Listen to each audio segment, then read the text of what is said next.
saya hormati segenap pengurus DKM Masjid Baitur Rahman, DPD dan MPR. Semoga semuanya dalam keadaan sehat, panjang umur, jamaah sekalian, ikhwan al-a'izzah rahimakumullah. Alhamdulillah kesempatan siang kali ini sambil i'tikaf, sambil kita menunggu nanti yang sebelum ba'diyah, kita coba untuk mendengarkan kajian bersama, mudah-mudahan ada manfaatnya. Masih momentum suasana Idul Fitri, saya mengucapkan ja'alanallahu minal aidina wal faizin wal maqbulin, taqabbalallahu minna wa minkum kulla amin wa antum bi khair. Semoga Allah jadikan kita orang-orang yang minal aidin, orang-orang yang kembali, wal faizin, orang-orang yang beruntung, wal maqbulin, dan ibadah yang diterima Allah Subhanahu wa taala. Sudah berjalan 2 minggu, tak terasa Ramadan telah berlepas dari kita.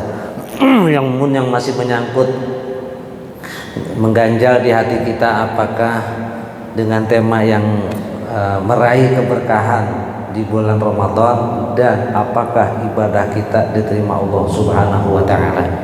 Itu tema singkat pada kesempatan siang kali ini.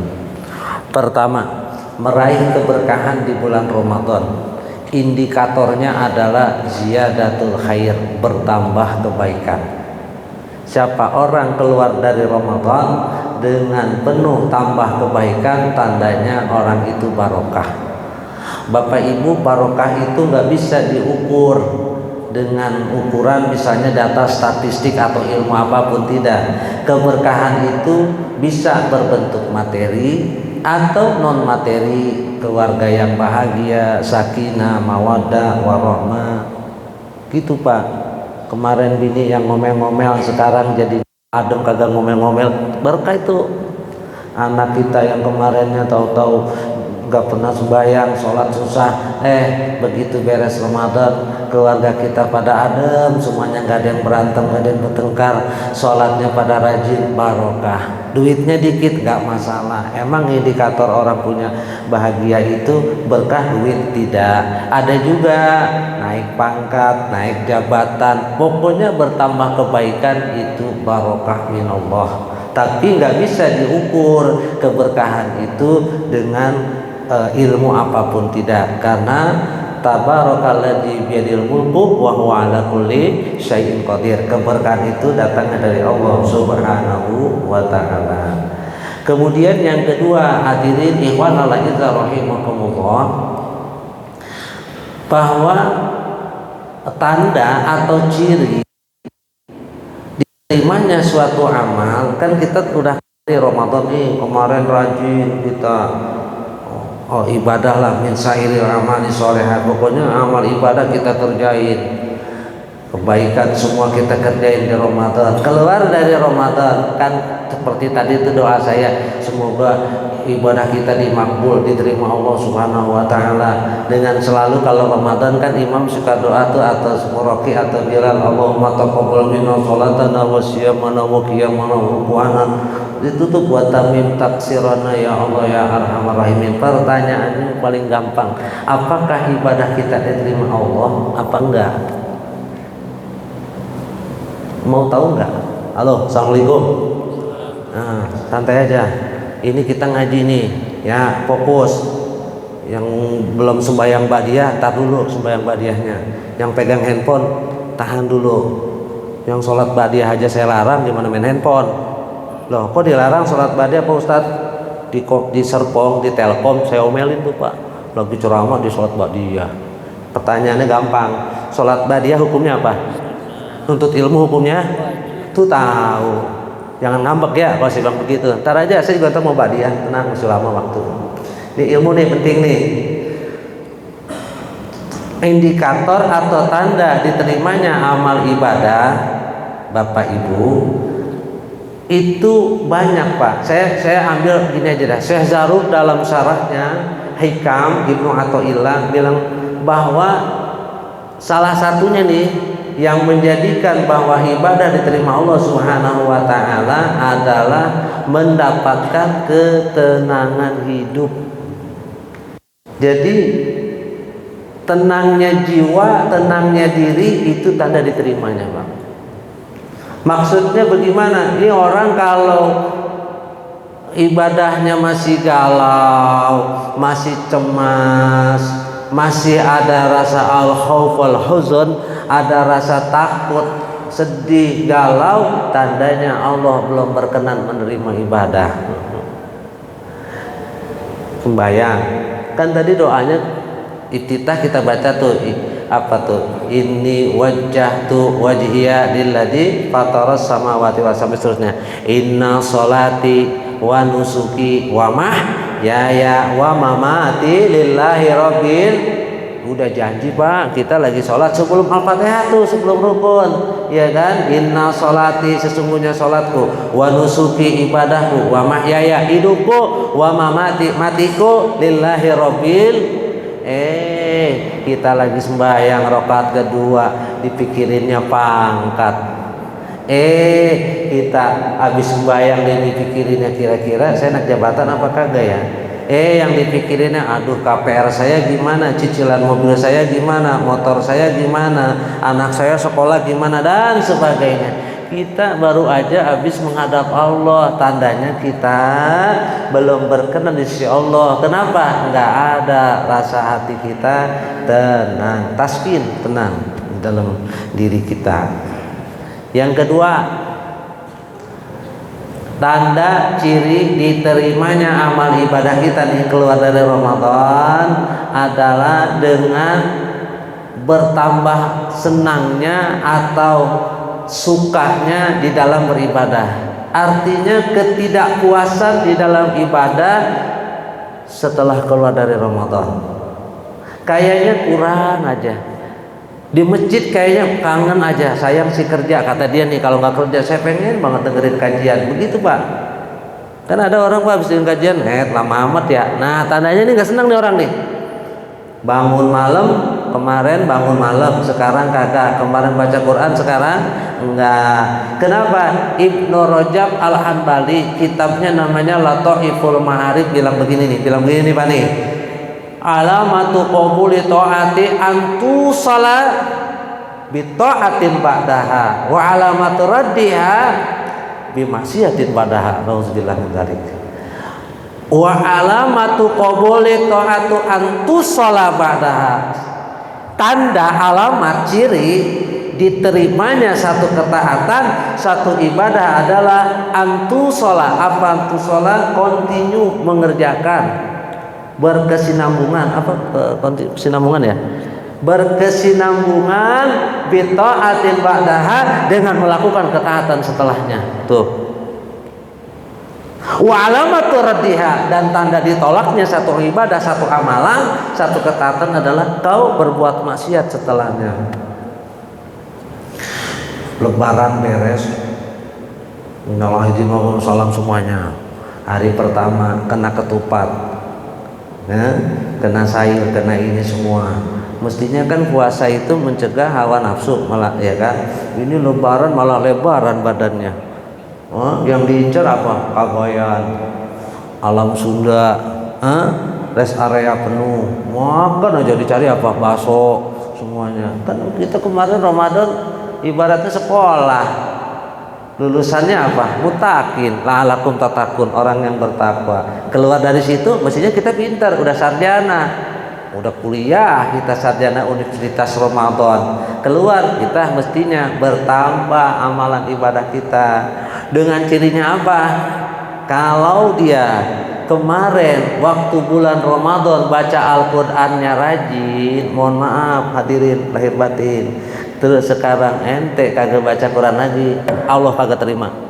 Berarti tandanya Allah tidak menerima amal. Wa alamatu raddiha, dan tanda ditolaknya amalan adalah malah ngerjain maksiat setelahnya.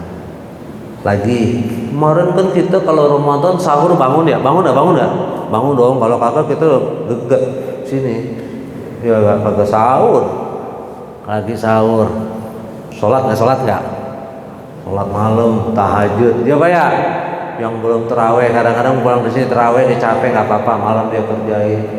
Subuh berjamaah, baca Al-Quran, cakep nggak tuh Pak?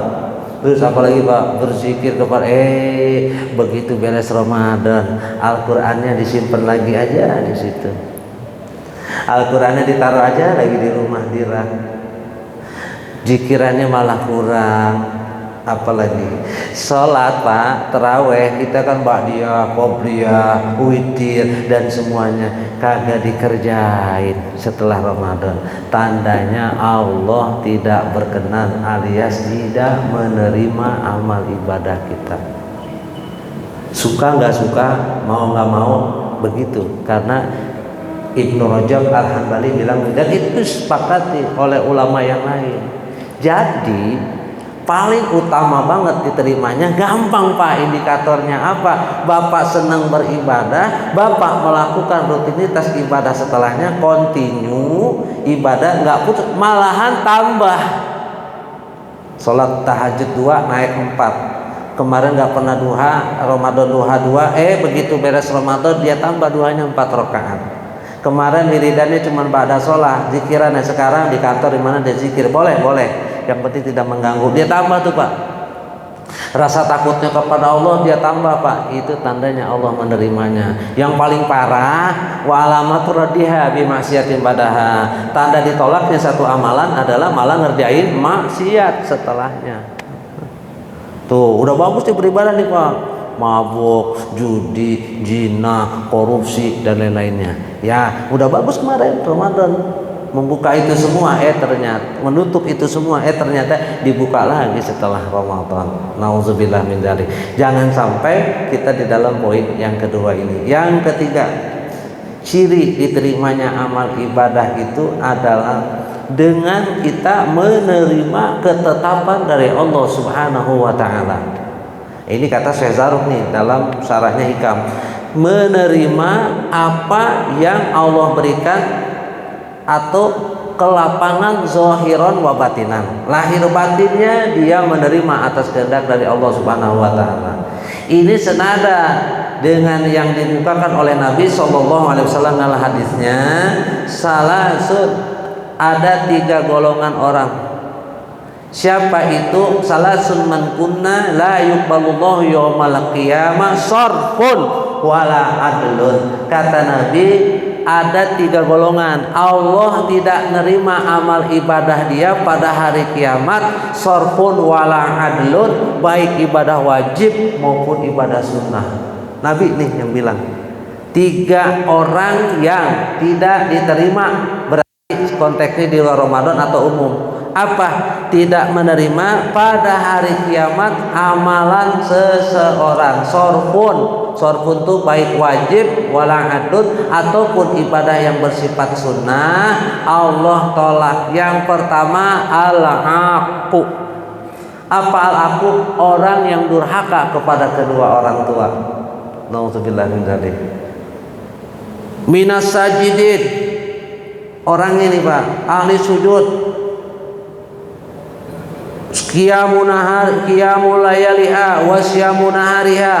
Malamnya dia bangun malam, siangnya dia puasa, nyungsep ibadah segala macam, tapi durhaka kepada kedua orang tua, tidak diterima amal ibadahnya. Kok bisa begitu urusannya ibadah kita sama orang tua? Allah mencatat dalam surah Al-Isra, kata Allah dalam firman-Nya, wa qada rabbuka alla ta'budu illa iyyahu wa bil walidaini ihsana. Tahu nggak artinya apa Pak? Wa qada rabbuka, dan Allah telah, wa qada ay wajaba, wa qada dan mewajibkan, rabbuka Tuhanmu, 1, jangan kamu menyembah kecuali selainnya. Maksudnya beribadah kepada Allah, jangan musyrik kepadanya. Ingat tuh dalam ilmu kaidah Arab ada waw, namanya waw atop. Wabil walidaini ihsana, dan berbuat baiklah kepada kedua orang tua. Masya Allah, dahsyat.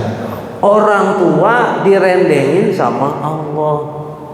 Jadi di bawah Allah bukan Rasul, bukan Ka'bah, bukan Al-Quran, bukannya pergi haji, bukannya dia jihad, bukan yang lain, langsung orang tua Pak. Orang tua kita tuh yang di kampung, yang di rumah, yang udah jompo 75, 80 ya, yang udah asam urat, asam lambung, matanya udah gak bisa ngeliat, kencing di balik, buang air di situ, tuh jimat itu macem-macem bikin dia gelisah atau dia nggak suka, udah alamat ditolak amal ibadah. Kenapa? Di bawah Allah langsung siapa? Orang tua, bukan nabi, bukan Ka'bah. Maksudnya kita beribadah di Masjidil Haram, bukannya masjid, bukan, langsung orang tua. Tuh, Anis Kuri wali Wedaya, banyaklah dalilnya. Mau lagi nggak percaya nih, nggak percaya? Ada hadisnya. Apa kata Nabi Shallallahu Alaihi Wasallam ketika sahabat bertanya, ya Rasulullah, ayul amalin afdol, amal apa yang paling utama? Apa Rasul bilang? As-salatu ala waktiha, sholat pada waktunya, tepat waktu. Ini kayak gini, tepat waktu. Sahabat nanya lagi, kepo, bin julid, sumayun ya Rasulullah, terus apa lagi ya Rasul yang paling utama? Rasul bersabda, birrul walidain, berbuat baik kepada kedua orang tua. Jadi setelah sholat apa nomor 2? Tuh, baru nomor 3 al jihadu fisabilillah, jihad Pak. Usah kita jauh-jauh dah Pak, nyumbang ke Palestina, Save Gaza, itu juga duitnya belum tentu bener apa kagak ke sana. Sekarang banyak soalnya dana-dana charity yang gak jelas. Nggak usah dah kita ngamalin jauh-jauh. Kata ulama, ini fikih sepakat fuqaha wal muhaddisin wal fasirin, sedekah yang paling utama dan yang paling utama adalah al-qurbu minal aqrab. Siapa itu? Orang tua. Pak, giliran ngasih bos, ya enggak, wah parsel buah segala macam. Bapak kita kongguan. Hah? Kita eselon 1 bos kita masih ini voucher segala macam, hotel ini segala macam. Emak kita mau kena 200.000 sekurang tuh. Terus bagaimana Pak? Antum kerja udah enak di sini, berikan yang terbaik buat orang tua, Allah balikin. Kata Imam Suyuti begini, kata Imam Suyuti ini, kalau sedekah hete mau dilipat gandakan oleh Allah, ini agak kita ngawur dikit ya, kalau sedekah kita ingin dilipat gandakan oleh Allah, maka caranya mesti benar. Ada 4 langkah. Nomor 1 adalah sedekah kepada kedua orang tua sebelum yang lain. Mohon maaf nih, giliran santunan yatim 10 juta dia keluarin, dipanggil tuh anak yatim rumahnya, wah panggil ustadz, panggil ini, oh KFC semuanya tuh, makanan apa tuh, wah kumpulin semuanya. Orang tua kagak pernah sedekahin. Pak Ustadz, dia kan mampu Pak, orang tua itu Pak, biar kata mampu dibagi duit sama kita Pak, dalam hati mah seneng, ntar juga dibalikin lagi sama cucunya, saya yakin. Ini saya bagi ini, emak saya nih 7 juta nih, bener gak kemarin lebaran, dibagi juta. Kita gimana sih mobil, kita begini, tahu-tahu di belakang anak kita bilang begini, ayah, aku dapat uang dong dari nenek. Anak kita 3 dikasih sarang 300, dibalikin lagi. Tuh, emak kita bagi lagi 2 juta, insya Allah lipat gandakan lagi. Serius, 2 rius bener. Ini testimoni ini. Jadi Pak, sebelum antum bersedekah kepada yang lain, sedekah dulu buat orang tua. Nih, kalau ente punya duit sedekah sebulan 3 juta, 2 juta buat orang tua, 1 juta dibagi-bagi. Yang 200 buat ini, 300 buat guru, yang ini cepet buat siapa-siapa, yang 2 jutanya buat orang tua. Insya Allah barokah. Dan itu tanda salah satu ingin diterimanya ibadah oleh Allah Subhanahu wa Ta'ala. Masih kurang jelas? Kalau kata orang Bekasi masih kurang danta. Nih, ridallahi fi ridol wa suhtullah fi suhtil. Ridhonya Allah ada sama ridho kedua orang. Kan tahu dari kecil kita baca. Itu kan hadis-hadis Google. Bener ya? Murkanya Allah ada sama murkanya kedua orang tua. Tahu kita, cuma nggak dipraktekin. Jadi kalau Allah suka, kalau orang tuanya ridho, Allah ridho nggak? Kalau orang tuanya benci, Allah benci nggak? Berarti dengan kata lain, kunci diterimanya ibadah adalah bikin seneng orang tua. Selesai, fix, no debat. Percaya nggak percaya? Udah saya kemukakan itu. Dua, al-manan, kata Nabi. Ciri ditolaknya satu amalan al-manan. Apa itu al-manan? Adalah orang yang mengungkit-ungkit jasa, atau orang yang mengungkit-ungkit satu amalan atau pemberian yang udah dia keluarin. Contoh, ini kan kalau nggak ada kalau nggak ada saya nih kajian Selasa nih kagak ada nih. Belagu dia. Jadi ternyata dia sebagai pionir di sini. Ini kalau misalnya nih nggak ada saya nih, ini masjid di Baitur Rahman kagak berdiri nih. Orangnya mungkin udah pensiun. Bilang begitu, tolak. Di rumah bapak nyumbang karpet masjid, ngomong gara-garanya bapak mungkin nggak diajak ngobrol kali sama pengurus DKM. Kesel dia. Kan begitu orang kampung, ya enggak? Dia udah nyumbang komplek DPR, meruya, kalau nggak penjeruk, ngomong begini dia, sengke banget pengurus. Ini kalau masjid nih karpet nih dari gua nih, kalau nggak ada gua yang nyumbang di sini nih kagak jadi nih ada masjid nih. Ini masjid karpet dari gua nih. Ini kan proposal dari saya nih. Jangan begitu Pak, udah ngambek sama orang, jangan bawa-bawa ibadah yang udah bapak keluarin. Sayang Pak, ditolak amal ibadahnya. Ya. Ada orang datang sama kita bagi 1 juta, gope 300 apa, 5 tahun kemudian ini orang jadi sukses, lupa sama kita bilang begini sama bini kita kayak siapa kayak tuh si Udin tuh atau tuh si Ucup tuh, kalau nggak ada gua tuh dulu dia nggak bakal tuh bisa jadi ASN tuh di protokol tuh atau di bagian pusdiklat DPR tuh dia tuh nggak bisa jadi ASN tuh kalau dulu datang kemari aja dah sampai nyusap salaman sama kita minta tolong, kira udah punya duit banyak kita dilupain. Itu kalau nggak ada gua tuh nggak bisa dia begitu tuh. Jangan Pak, itu namanya almanan. Dah kalau kita gede sama orang simpen aja di hati, jangan ungkapin. Kenapa? Ditolak amal ibadah kita. Nah yang ketiga nih Pak, al-mukazzibu bil qadari, berhubungan dengan tadi apa, yaitu menerima ketetapan dari Allah. Apa ditolaknya al-mukazzibu bil qadar, yaitu orang yang mendustakan akan takdir dari Allah Subhanahu wa taala. Ibadah rajin apa, tapi dia mendustakan takdir. Simpelnya begini, mendustakan takdir tuh. Ya Allah, kenapa saya bisa begini ya? Coba saya begini, dusta sama takdir. Berarti dia tidak menerima ketetapan dari Allah Subhanahu wa taala. Rukun iman yang keenam apa? Percaya kepada qada dan ada komanya Pak. Kalau ngaji tauhid ada komanya. Khairihi wa syarrihi minallahi taala, baiknya dan buruknya dari Allah Subhanahu wa taala. Jadi kita kaya, kita miskin, kita melarat, kita belangsak, kita sukses, kita apa, itu semua atas kehendak dari Allah Subhanahu wa taala. Ketika kita tidak menyenangkan di hati kita, ucapkan masya Allahu kana wa ma lam yasha lam yakun. Apal? Masya Allahu kana wa ma lam yasha lam yakun. Simpelnya ini aja, la haula wala quwata illa billah. Dah itu. Jangan mungkin apa namanya bini bapak meninggal, ya Allah kenapa kau cabut istriku begini. Nggak usah Pak, ya kan ntar setahun lagi bapak kawin lagi, enggak, bebasin aja. Jangan ada istri suaminya meninggal, wah nyobek apa bubut rambut jedodin ke tembok segala macam. Itu tidak boleh, haram hukumnya sampai jatuh haram. Bahkan itu mengingkari akan takdir dari Allah Subhanahu wa taala. Dan itu dapat apa? Allah tidak menerima.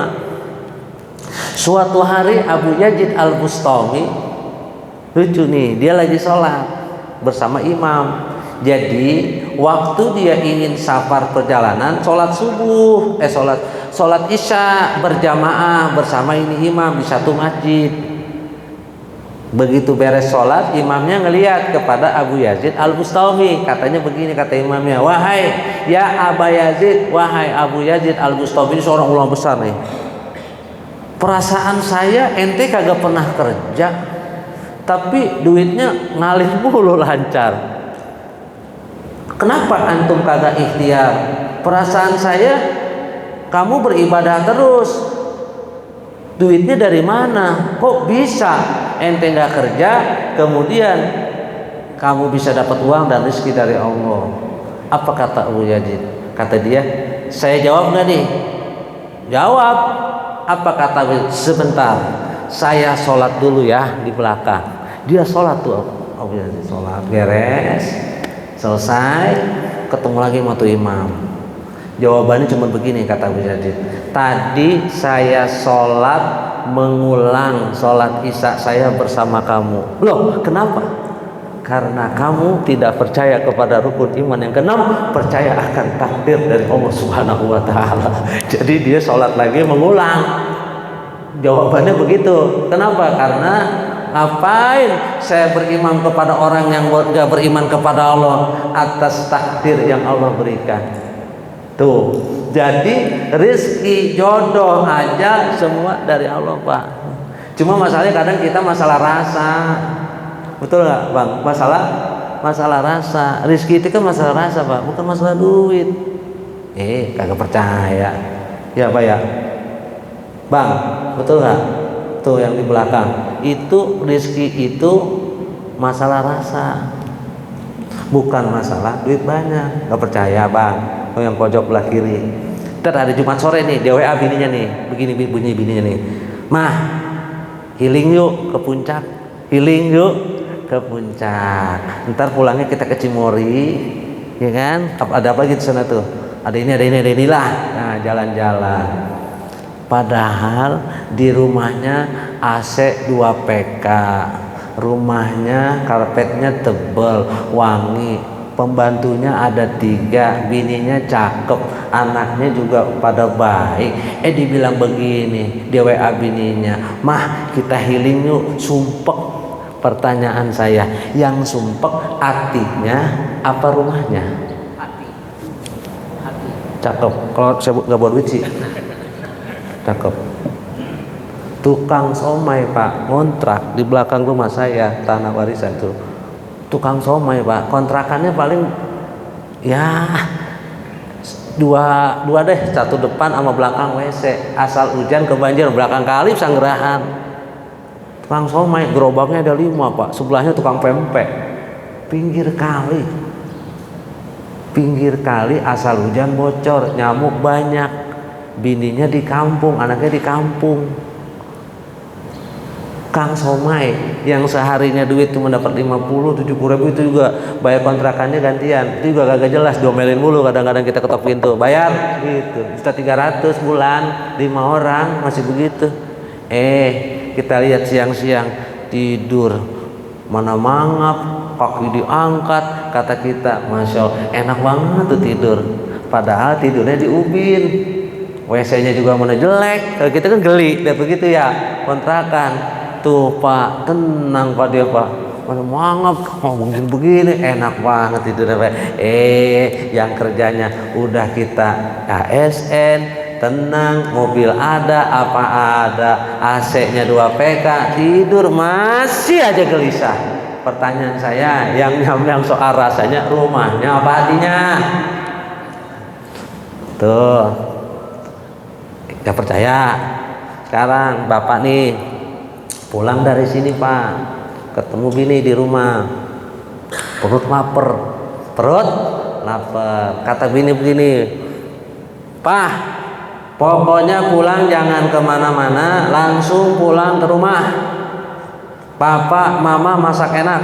Ada siput saus tiram, ayam geprek, ayam dikecap, ayam sambal, pokoknya semua sambal ada dah. Sambal petir, sambal setan, sambal geledek juga ada semua.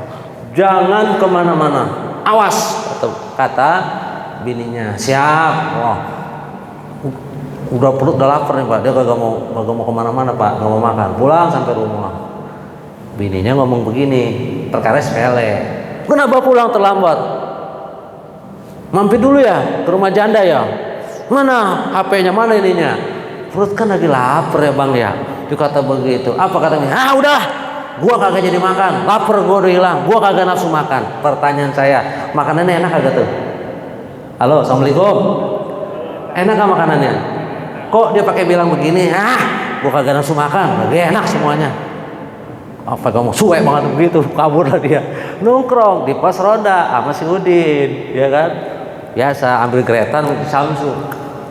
Rokok dia. Ngapa bang? Ayah bini gua ngomel-ngomel mulu. Kata Udin, bang udah makan. Tadi makan gua kagak nafsu biasa. Udah makan di rumah saya. Ayo, bini lu masak apa nih? Paling sayur asem bekas siang makan tempe goreng. Enak tuh. Dia main ke rumahnya. Itu bapak tadi tuh yang kerja ASN nih di Meruya nih.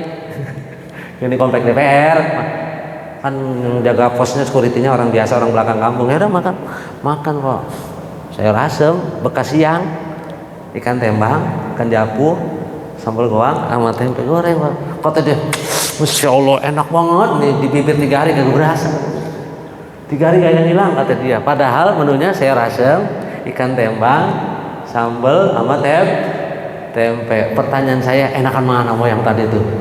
Yang bininya masak segala macam itu. Jadi soal apa masalahnya? Cakep Pak, gak bawa duit sih. Masalahnya itu.